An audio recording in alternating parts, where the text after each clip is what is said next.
ဒီနေ့ကတော့ဘာရောမဟုတ်ပါဘူးကျွန်တော်အားနေတာနဲ့ဓာတ်ပုံလေးတစ်ခု print ထုတ်ပြီးခန်းနိုင်ရမှာချိန်ပါပေါ့နော်ကျွန်တော် straight ထိုးလိုက်တယ်ကျွန်တော် window key နဲ့ e နှိပ်လိုက်ပြီးတော့ file explorer ထဲဝင်လိုက်တယ်ပြီးရင် state ထဲဝင်တယ် state ထဲထည့်ထားတဲ့ဒီမြေပုံလေးပေါ့ဒါလေးကိုကျွန်တော် Photoshop software တွေကိုဆွဲထည့်ပြီးတော့ဒါ print ထုတ်မယ်ပေါ့နော်ဆွဲထည့်ပြီးွားရင်ကျွန်တော် printer setting တွေချိန်ပါတယ်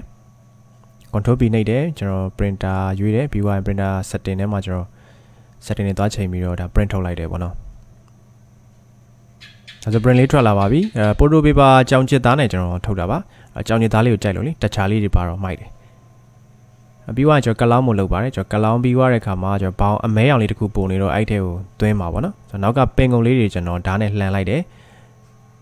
ပြီးွားရင်ဆောင်းကလောင်းထားတဲ့ဓာတ်ပုံလေးဘေးတွေပိုင်းနဲ့ပါညှက်ပြီးတော့ဒီထဲကိုပြန်ထည့်တယ်ပေါ့နော်ထည့်ပြီးွားပင်ကုန်လေးတွေကိုပြန်ပေးလိုက်ပါတယ်အားလုံးပြီးသွားတဲ့အချိန်ဒီမှာကျွန်တော်အခုလိုမျိုးနိုင်ရန်ကတ်လိုက်ပါတယ်